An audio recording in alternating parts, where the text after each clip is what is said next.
Well, baby, I'm on it with a bottle of wine and an old dirt road, and you're ready to go if you want to. Ready for joining us today, Best Bars Across America podcast. Today, we are with Ryan Murphy. He has Bistro 22, upscale venue in Edmond, Oklahoma. Ryan, thanks for joining us. How you doing? Hey, good. Ryan, give us a little background on you. Where'd you grow up? And then talk a little bit about your family, and let's jump into your restaurant. Sure, absolutely. I grew up in Oklahoma City. I've worked in the culinary industry for about 24 years. I've worked my way up from a dishwasher to the executive chef, and now I am a partner in a restaurant in Edmond. Okay. And I work the grill a lot. All right. So give us a rundown of your restaurant. What's the history of it? It's coming up on its 6th year in December. We try and just make sure that we focus on the small details. I'm really big into plating, big, bold flavors.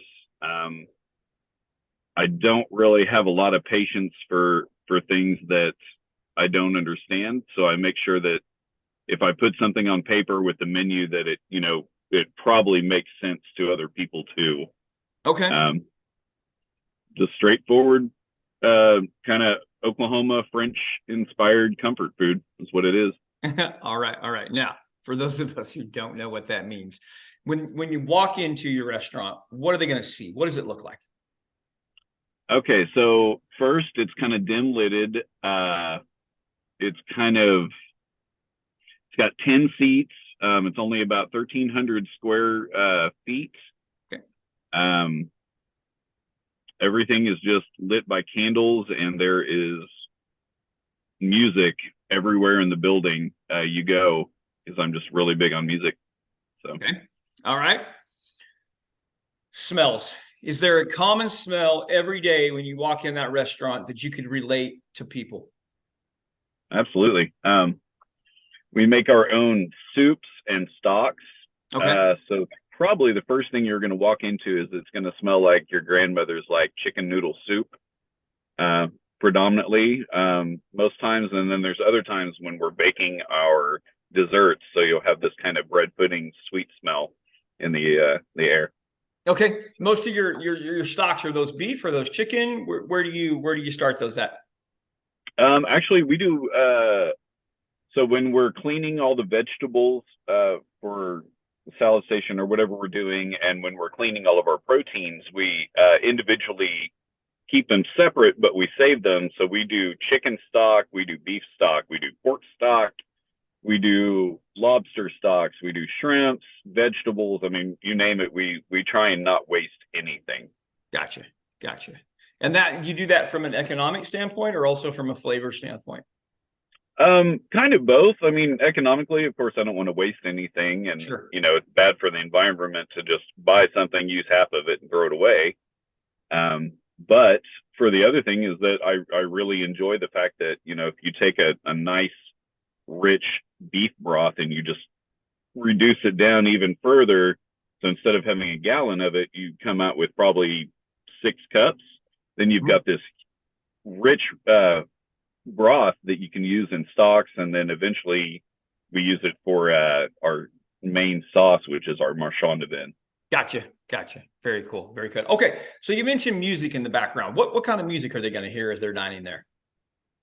Well, I am a big jazz fan, but I also really love just things that you can sing along with. So you might come in one day and you might just hear total 80s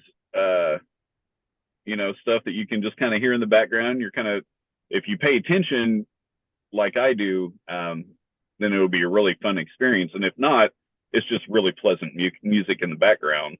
Yeah. But we also do every couple months this thing that I decided I was going to pair food with vinyl records. So we do a vinyl supper club. So I'm not a big drinker, so I had to come up with some other kind of way that people can enjoy my restaurant without actually having to buy alcohol. Gotcha. Absolutely. Okay. So you mentioned that you kind of started from the beginning, as a dishwasher. where did your passion for culinary arts come from?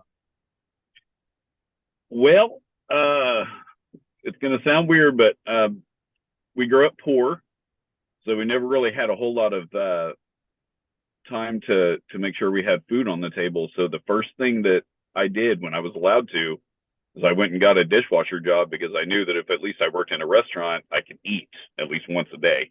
Oh, wow. And that just kind of sparked it. And then after that, just kind of hanging out with the crew after work, and, just kind of learning the whole lifestyle of it. Eventually I just fell in love with it, and I got taken under a wing from a guy, and then he introduced me to the guy that would eventually put me through his apprenticeship. So it was just kind of a weird journey, but it's been a long one, but a fun one. Yeah, no, for sure. For sure.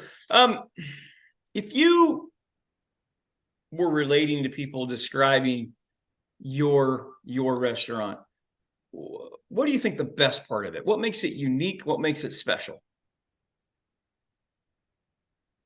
The intimacy, the fact that every server and most of the cooks probably know your name if you've been there a few times. I really, really try and make friends with everybody that eats there.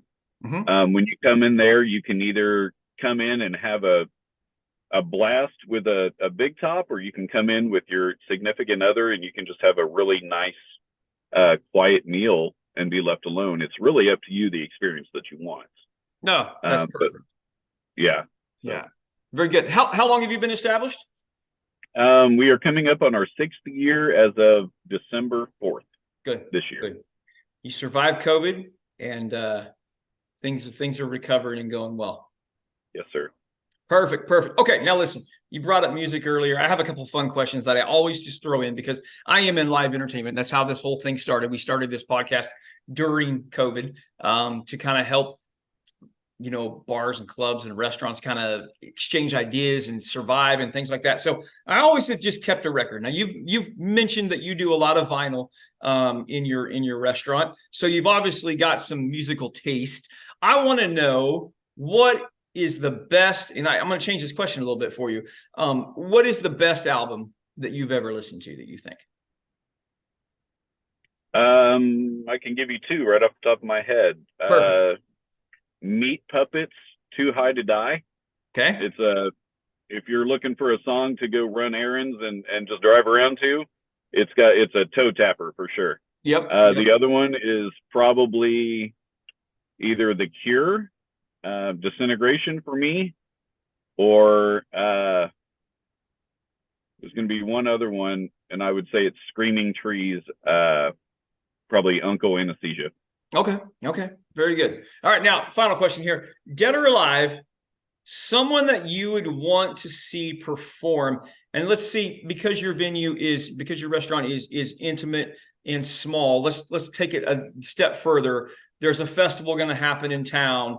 You get to be the headline sponsor. Your name is going to be on that stage below this artist.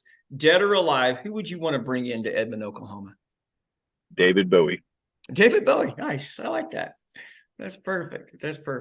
All right. Finally, right here, Ryan, what's one thing you want people to know about Bistro 22 as they're traveling through Oklahoma and they want to make that stop into your restaurant? First off, we are small, but we are fun. I would say reservations are strongly encouraged. Yes. And if you get a chance and you see this and you do decide to stop by the restaurant, don't be afraid to just pop your head in the kitchen and say hi. We love it when people do that. That's we awesome. Like making friends. Yeah, for sure. Very good. Ryan, thanks for being on with us today. I appreciate it. Absolutely. Thank you for having me. You're welcome. Well, baby, I'm on it with a bottle of wine and an old dirt road.